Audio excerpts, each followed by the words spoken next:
sebagai makhluk yang harus berusaha sampai. Tanggung jawab itu bukan untuk dipermainkan. Tanggung jawab itu anugerah terbesar Tuhan pada kita. Tanggung jawab itu bukan hal sepele dan enteng. Tanggung jawab itu bagaikan roda yang melintas.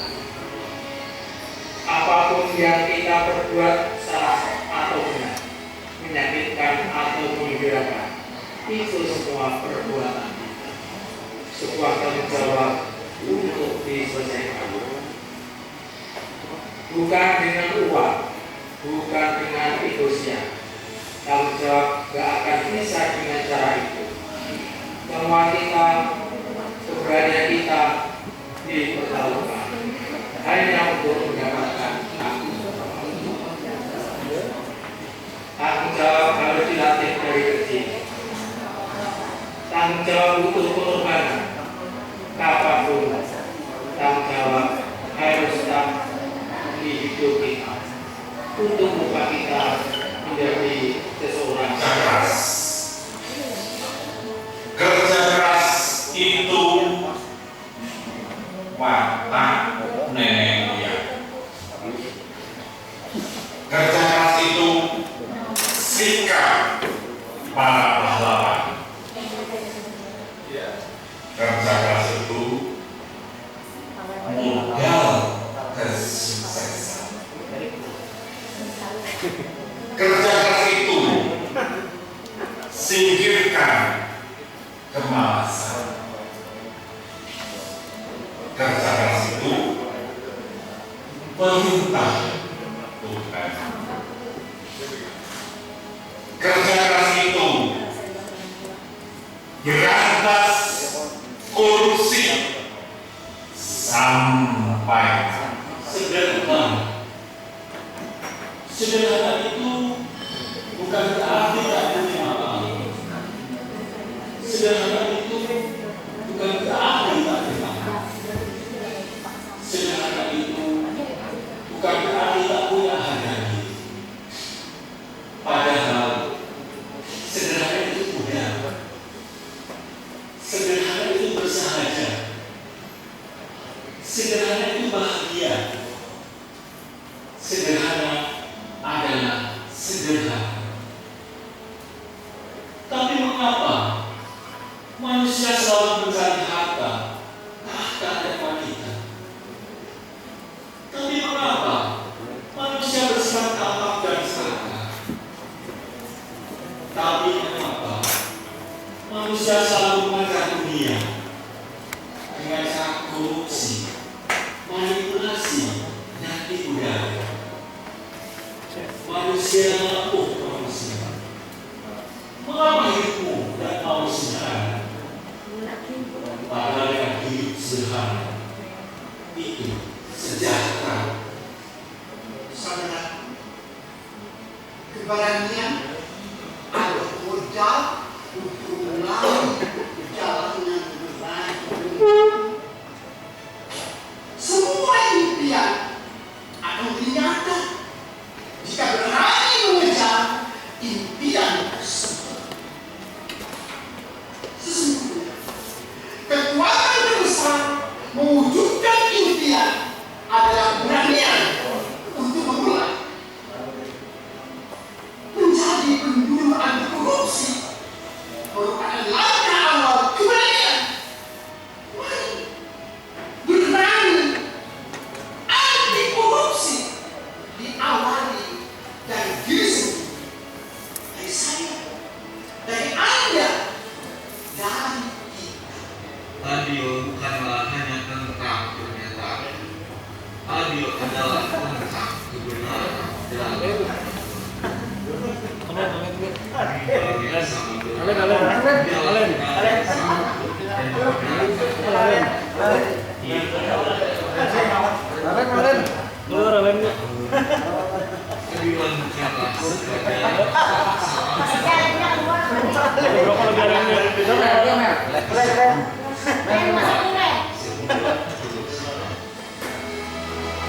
Ya, Bapak Ibu, kita 9 integritas yang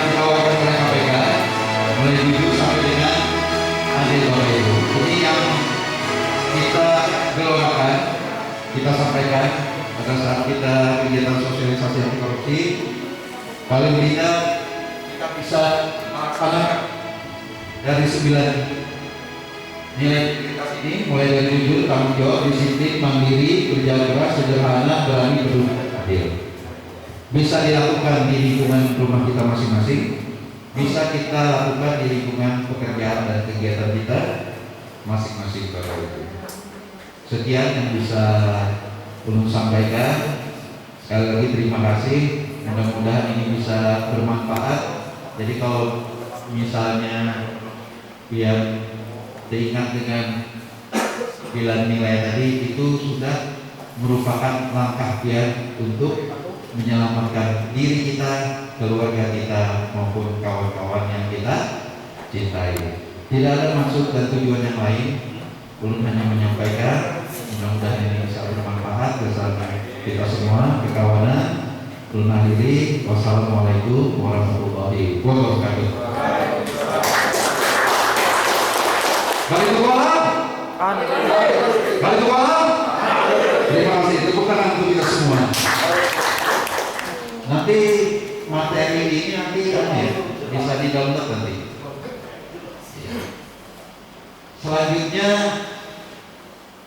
ini materi khusus tentang korupsi di dunia jasa konstruksi. Nah, ini akan disampaikan oleh kawan Ulun penyuluh anti korupsi dari Kabupaten ASU Amore, Bapak Ahmad Nabila. Kami persilakan.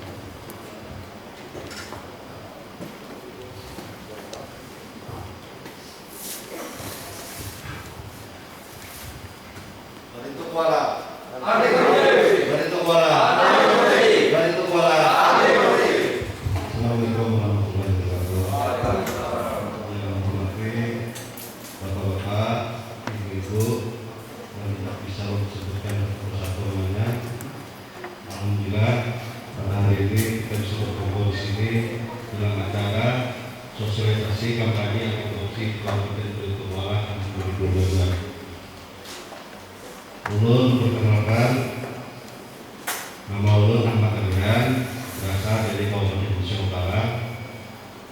Kebetulan Ulun seorang kontraktor dan sebagai ketua asosiasi perusahaan konstruksi nasional Provinsi Kalimantan Selatan yang mempunyai anggota lebih 100 perusahaan, tapi alhamdulillah untuk di Pelituwala belum ada yang masuk. Pada kesempatan ini Ulun ingin menyampaikan materi korupsi di dunia jasa konstruksi. Korupsi di dunia usaha, pengadaan barang dan jasa konstruksi. Apa itu korupsi? Apa itu korupsi itu sudah disampaikan oleh Master Timmerman. Jadi itu korupsi bahasa Latin, corruption, korup bahasa Inggris, korupsi bahasa Indonesia. Korupsi adalah busuk, kebusukan, kejahatan yang tidak jujuran, dapat disuap, tidak bermudah dan merupakan penyimpangan dari kesucian. Jadi orang korupsi itu adalah busuk, bejat, tidak jujur. Karena apa? Dapat disuap, tidak bermudah. Kalau orang bermudah tidak mungkin korupsi. Dan merupakan penyimpangan dari kesucian. Korupsi terjadi di mana-mana dan telah membudaya di segala bidang. Ada 7 jenis besar tindak pidana korupsi menurut Undang-Undang Tipikor Nomor 31 1999, yuk Undang-Undang Nomor 20 2001. 1. Merugikan keuangan negara. 2. Suap menyuap. 3. Penggelapan dalam jabatan. 4. Pemerasan. 5. Perbuatan curang. 6. Benturan kepentingan dalam pengadaan. 7. Gratifikasi. Ini sudah dijelaskan juga oleh Mr. Mujib tadi. Sekarang salah satu tindak pidana korupsi yang tertinggi di Indonesia adalah di bidang pengadaan barang dan jasa, khususnya di bidang jasa korupsi. Ada beberapa titik yang memicu tindak pidana korupsi dalam pengadaan barang dan jasa, antara lain penyuapan, memecah atau menggabungkan paket-paket pekerjaan, penggelembungan harga, markup, mengurangi kualitas dan kualitas barang dan jasa, juga penunjukan langsung paket pekerjaan dan kolusi antara penyedia dan pejabat pengadaan barang dan jasa. Terjadinya tindak pidana korupsi di jasa korupsi berawal dari awal juga penyusunan dan pengusulan anggaran untuk PA, PPK, dan anggota dewan. Berawal dari sini. Karena apa? Di sini sering terjadi persekongkolan atau kolusi antara pihak, baik itu PA, PPK, dan anggota dewan, untuk meneruskan usulan-usulan paket pekerjaan. Akan terjadi diadaan atau negosiasi antara PA, PPK, dengan anggota dewan yang meneruskan anggaran yang dimaksud. Dan ini sering terjadi, Pak. Bukan bisa terjadi, sering terjadi. Untuk ini termasuk tindak pidana korupsi, persekongkolan atau kolusi. Jadi dasarnya itu tindak pidana korupsi untuk jasa korupsi berawal dari sini dulu. Karena tidak ada, kalau ini tidak ada, ada kerjaan dulu. Setelah itu pembuatan HPS, harga berikat sementara oleh PPK. Dalam pembuatan HPS, seringkali PPK tidak benar melakukan survei harga di lapangan, yang mana sering meminta data kosong kepada toko atau distributor untuk diisi sendiri harga dengan mengacu pada maksimal HSG Kabupaten yang berakibat terjadinya mahal harga. Seringkali HPS disusun berdasarkan informasi harga dari perusahaan yang akan menjadi pemenang tender untuk paket tender ya, atau distributor dari semua peserta tender. Nah, untuk ini pembuatan HPS ini sering itu ketika atau ketika dalam menyesuaikan harga membuat angka HPS itu sering meminta atau potensi kepada distributor dengan bisnis sendiri, karena ada kepentingan gitu. Tapi ketika membuat HPS itu mengacu pada HSG Kabupaten. HSG Kabupaten itu dibikin setahun sekali untuk jangka waktu 10 tahun. Nah, misalnya harga semen di HSBK misalnya 80 misalnya, pada lapangan misalnya 65. Nah, tetapi PPK memberikan HPS itu di atas 75 misalnya. Yang penting di bawah HSBK. Nah, sehingga itu terjadi markup.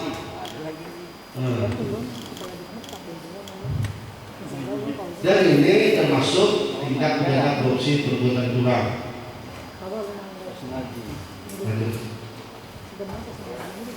Nah, selanjutnya sebelum kejadian ini dimulai atau setelah pembuatan HPS, diadakan perencanaan paket pekerjaan oleh konsultan berencana. Dalam perencanaan paket pekerjaan yang telah dilakukan oleh konsultan berencana, sering terjadi ketidaksesuaian perhitungan peluang pekerjaan dengan kondisi lapangan, sehingga di saat pekerjaan dilaksanakan terjadi TTO atau tindak pekerjaan. Tahapan TTO inilah yang sering terjadi tindak pidana korupsi dalam bentuk markup peluang pekerjaan. Dan ini termasuk tindak pidana korupsi perbuatan curang. Di tahapan TTO ini yang sering terjadi tindak pidananya, tindak pidana korupsi. Karena apa? Bongkar induknya itu ketahuan di situ. Banyak pekerjaan yang belum selesai dengan alasan DPO, tapi itu jangan. Itu banyak itu. Karena dia merasa apa gitu, tetapi setelah ketahuannya, setelah ada pemeriksaan, baru ketahuan dia. Lanjut. Terus pelaksanaan tender yang dilakukan oleh Pokja. Nah, untuk di sini dalam pelaksanaan tender seringkali terjadi persekongkolan antara PA, PPK, BPK atau Pokja dan penyedia. Persekongkolan itu terjadi berupa pengkondisian pemenang sebelum tender dilaksanakan. PA, PPK, dia sering mengkondisikan dengan membutuhkan dokumen persyaratan tender kepada penyedia atau pemenang tender yang telah direncanakan sebelum tender ditayangkan di industri. Dan di saat tender dilaksanakan sering terjadi percairan pencarian kesalahan dari Pokja kepada penyedia yang bukan penyedia yang telah diarahkan dari kemenangan. Ini sering terjadi. Contoh satu kasus yang mudah. Nah, yang mudah seperti ini. Nah, seperti ini. Terus Pokja sering mendapat tekanan dan paksaan dari atasan untuk memenangkan penyedia tertentu, sehingga Pokja mencari dari kesalahan penyedia yang lain untuk dibutuhkan penawarnya. Apabila Pokja tidak mendapatkan kesalahan penyedia yang lain, sering dilakukan tender ulang. Ini sering terjadi, Pak. Kira-kira penyedia mungkin pernah merasakan, betul, Pak? Nah, tindak pidana ini termasuk tindak pidana korupsi perbuatan curang dan pidana curang menghilangkan kebebasan. Penyalahgunaan menghilangkan kebebasan itu bagi Pokja atau BPK atau BPK. Perbuatan curang itu bagi penyedia. Terus pelaksanaan pekerjaan oleh penyedia atau kontraktor. Di sini sering terjadi pengurangan kualitas pekerjaan. Penyedia ingin mendapat untung yang banyak karena merasa sudah sektor berpihak A, B, C. Terus penyedia pasti berpikir untuk memberikan keuntungan yang sudah disebut dengan cara merubah spesifikasi perusahaan, pengurangan campuran semen, pengurangan kualitas kayu dan yang lainnya, sehingga akan berpengaruh dengan merupakan produksi yang akan dibangun. Andai itu pekerjaan bisa bangunan, kualitas semennya dikurangi, ketebalan baloknya dikurangi, nah, itu dikorupsi. Untuk saat pemeriksaan oke, tidak apa-apa, tapi berapa tahun kemudian terjadi bencana atau ambruk gitu. Nah, akhirnya apa? Itu terjadi masalah.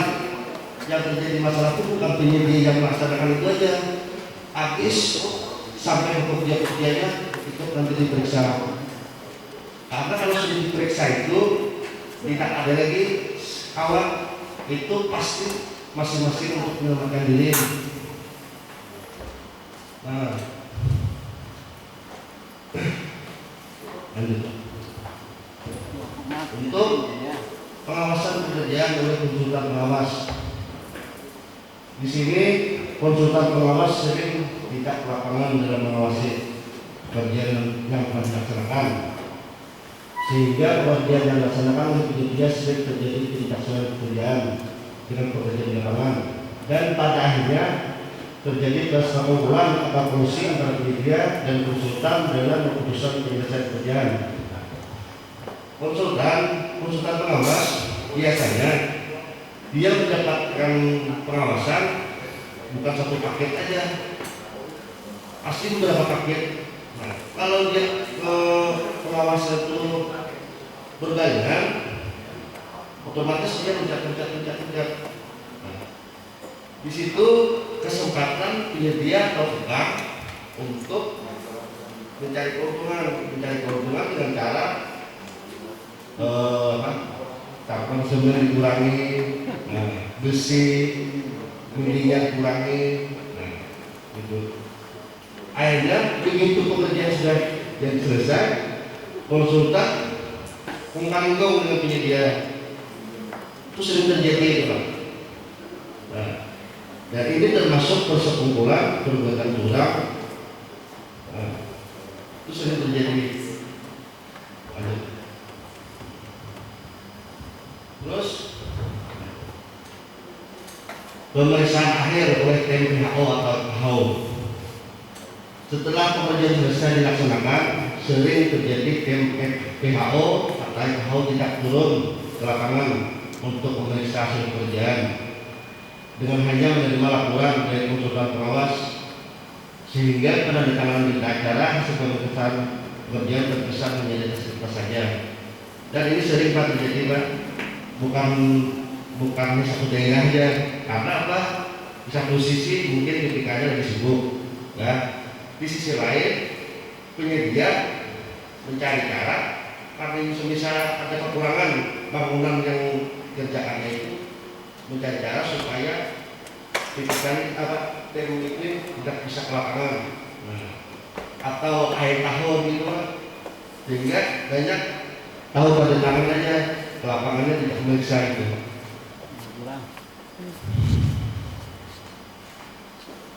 Peminjaman perusahaan, nah ini penting banget Pak, ya.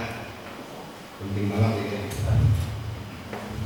Dalam pelaksanaan pekerjaan proyek sering terjadi peminjaman perusahaan oleh pihak yang tidak punya perusahaan dalam pelaksanaan paket pekerjaan, baik itu paket penjualan langsung maupun paket.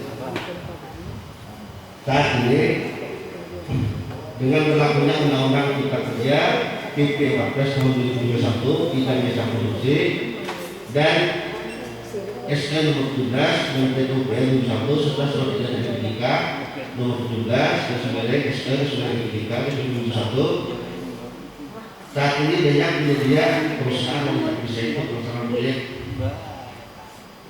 bukan satu kabupaten dan seluruh Indonesia. Karena apa? Karena disebabkan izin SBU-nya terputus satu-satunya, dan untuk memperpanjang izin SBU tersebut sangat susah persyaratannya oleh kementerian. Karena apa? Untuk kita di daerah rata-rata penyedia seorang itu tidak mau ikut. Kalau ada berkas apa, udah bahkan dia memiliki perusahaan tapi tidak memiliki kantor. Nah, dengan berlakunya Undang-Undang Cipta Kerja ini, pengusaha-pengusaha atau penyedia yang belum siap itu kelabakan.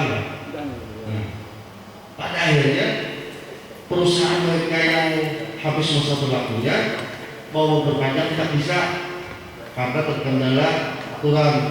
Nah, mungkin beberapa tahu kan aturannya. Nah, terus setelah itu kondisinya apa? Dengan kondisi seperti ini, dia kontraktor tapi perusahaannya mati.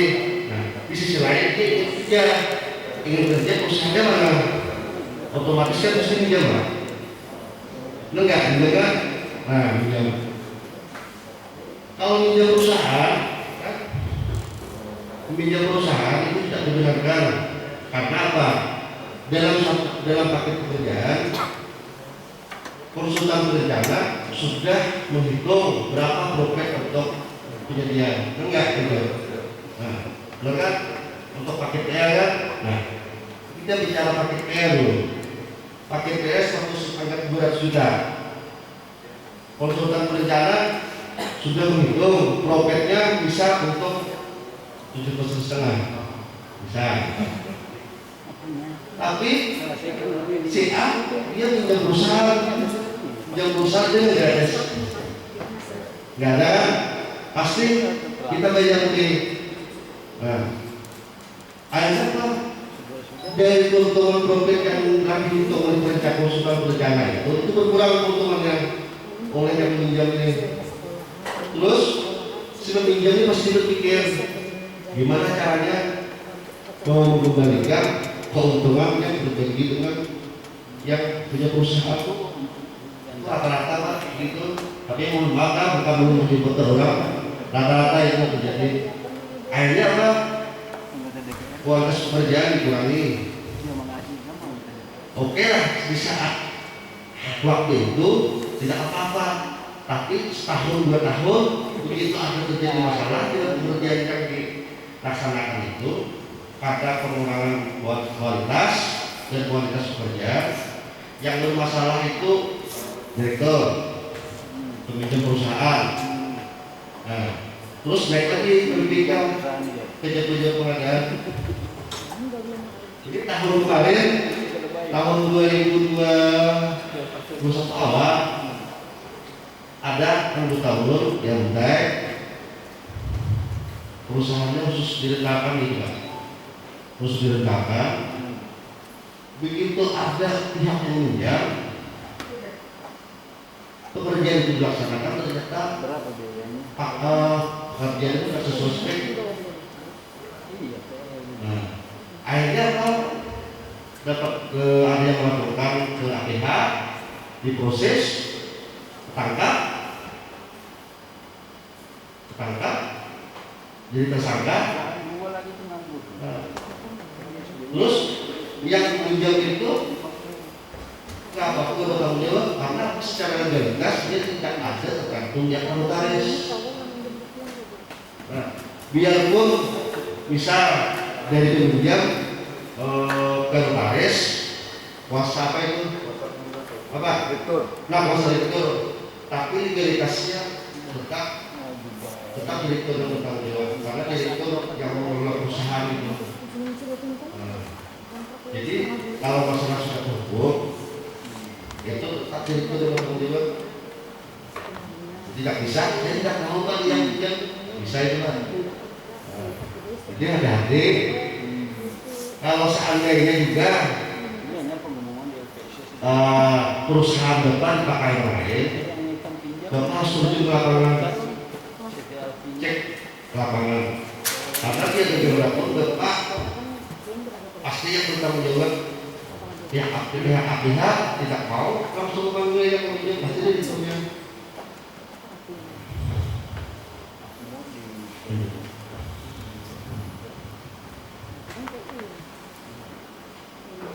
BA jika tidak boleh menunjuk proyek tidak boleh perusahaan atau namanya tidak tergantung jangka pekerjaan dan usaha perubahan perusahaan untuk melaksanakan pekerjaan yaitu paket pekerjaan barang maupun paket pekerjaan produksi. Dari situ bermula terbawa terjadi dalam produksi. Jadi penunjuk perusahaan ini yang termasuk tidak pidana penyalahgunaan dengan jabatan. Ini maksudnya begini Pak, dalam suatu daerah biasanya banyak yang bisa contoh tim sukses gitu ya, dia ingin kerja di perusahaan. Nah, tapi karena dia tim sukses atau salah satu tim sukses dikasih pekerjaan oleh kepala dinas atau yang pihak yang berkuasa, akhirnya Pak PPK ini Pak paket yang jatah yang, nah, ujung-ujungnya kan pasti dia perusahaan itu. Jadi itu tidak dibenarkan Pak, karena itu menyangkut tindak pidana penyalahgunaan jabatan. Dan untuk ini BPK tidak boleh melakukan pendanaan kontrak dengan penyedia kalau perusahaan penyedia terdapat salah satu legalitas izin perusahaannya sudah tidak berlaku. Sebagai contoh, SBO, sertifikat badan usaha yang telah habis masa berlakunya. Untuk ini termasuk tidak pidana korupsi, tidak tertulis kriminal atau lindakan. Dengan kondisi seperti ini Pak, dengan adanya berlakunya undang-undang cipta kerja yang dikhawatirkan dan rawan terjadi pengisian pemalsuan SBO. BPK atau PK harus harus benar-benar dicek gitu Pak. SBO-nya itu harus benar-benar jadi. Karena apa? Kalau penandatangan kontrak salah satu legalitas perusahaannya itu habis masa berlaku atau mati,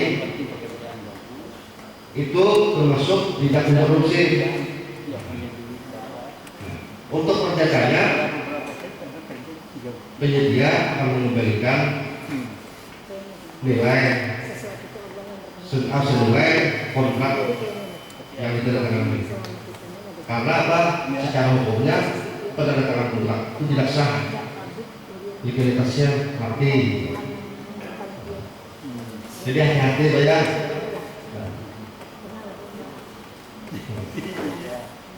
Nah inilah salah satu contoh tindak pidana korupsi yang sering ditemui dan hampir terjadi di semua bidang proyek dan seperti itu.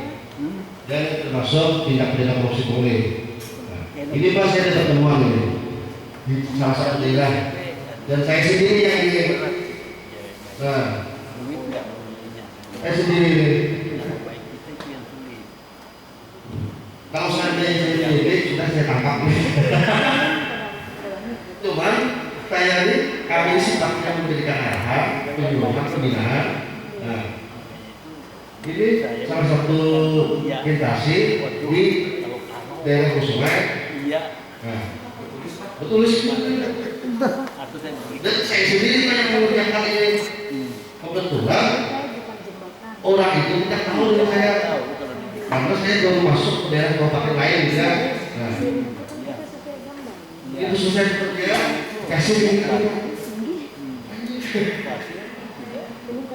Jadi itu tidak boleh Pak. Di situ tulis paku yang saya apa untuk itu PPK 1.900.000, PDI 1.900.000, kasih 1 juta, membantu tingkat bersama kontrak begitu, penawaran berita acara tidak boleh seperti itu Pak. Itu tidak boleh seperti itu karena apa? PPK, PDI sama pejabat pengadaan yang pelaku di jasa produksi untuk ASN ya, BPK, PPK, pejabat pengadaan, Pokja itu sudah ada menurutnya, Kalau bisa penawaran itu penyedia yang bikin, jangan disuruh pejabat pengadaan. Nanti pejabat pengadaan kan bisa kejebak gitu Pak. Nah ini Pak, bukan sama orang lain, langsung sama saya sendiri.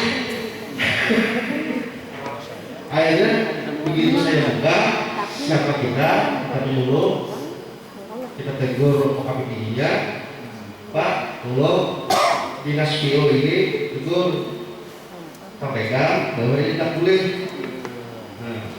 Kami sekedar memberikan penyuluhan, tetapi kalau seandainya kita ubah tetap terjadi, itu bukan kami lagi yang mengalaminya, Ustaz. Mudah-mudahan di sini tidak ada seperti ini.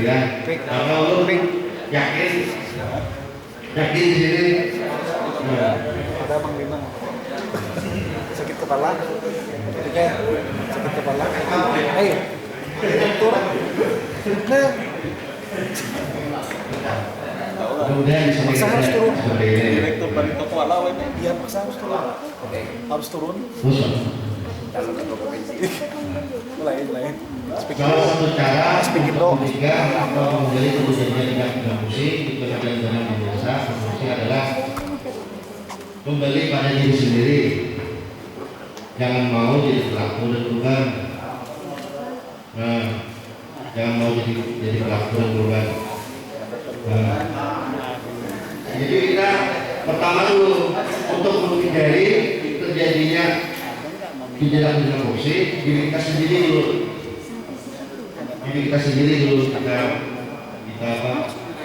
Kita undang. Setelah itu, yang kedua, tingkatkan kesejahteraan pejabat pengadaan, PA, BPK, dan PPD dengan menaikkan tunjangan atau mereka. Karena dengan menaikkan kesejahteraan mereka akan tercipta pengadaan daerah dan desa, promosi yang berkualitas. Kalau PPK menunjukkan pengadaan atau pembiayaan komunikasi buruk sedikit itu rawan kemudahan karena kemudahan mereka besar. Kalau tidak atasan yang menekan, penyedia yang mudah.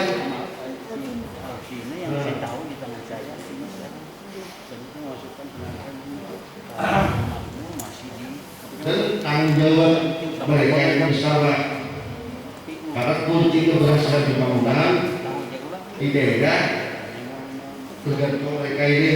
Kalau mereka ini berkualitas, pengadaannya mesti berkualitas lah. Tapi kalau mereka kesejahteraan mereka tuh kecil, jangan harap. Dan contoh sudah salah satu di daerah yang OTT kemarin itu kecil Pak, kecil. Nah, juga saja luar biasa besar. Cari kabupaten yang tunjangan atau honor mereka itu tinggi, bisa meminimalisir tindak pidana korupsi.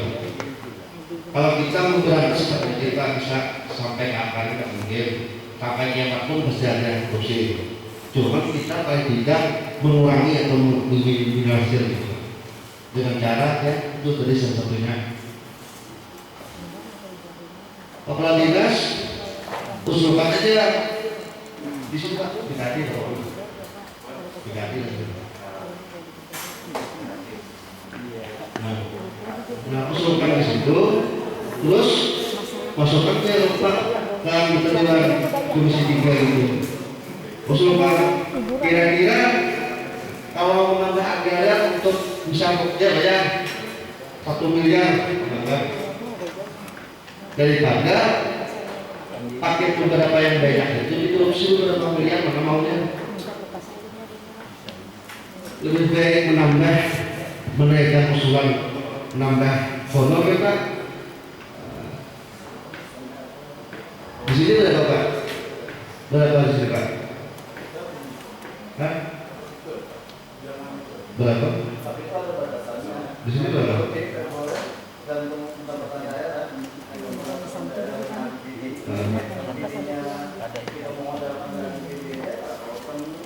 Berapa di sini Pak?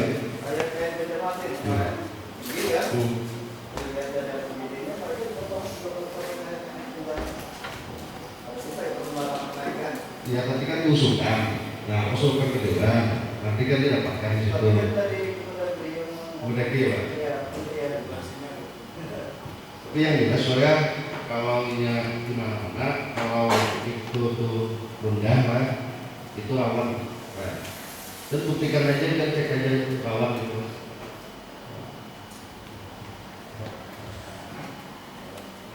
Nah Pak, sampai di sini dulu ya. Sekian, terima kasih. Kalau ada salah dan bilang menggunakan ya, turun di sini posisinya sebagai pengarahan dan menyampaikan. Nah, masalah segala sesuatunya itu terserah kalian, menyikapinya gimana. Mengakhiri, assalamualaikum warahmatullahi wabarakatuh. Terima kasih Mas Ahmad Nabihan. Balik kolom. Balik kolom. Terima kasih. Jadi Pak Ahmad Nabihan mau sampaikan kalau perbandingan dengan HSU ya, kita TPP kita di sini alhamdulillah lumayan tinggi Pak. Jadi TPP-nya eselon 4 tingkat dengan pejabat subkoordinator Pak, itu sama kepala dinasnya di Amuntai Pak. Nah insya Allah kalau Pokja di sini juga tingkat kepala dinas ya Pak Pokja gitu. Pos di bawah. Jadi alhamdulillah di Bali Kuala perhatian pimpinan daerah bagus Pak untuk menanggulangi tadi karena sesuai dengan RPJMD Batola bebas. Nah terakhir Bapak Ibu, beberapa hari yang lalu ulun ada kiriman dari Kepala BPKP Perwakilan Kalsel tentang kasus kandangan. Bapak Ibu pernah dengar ya kasus kandangannya baru-baru ini? Pengadaan kolam renang.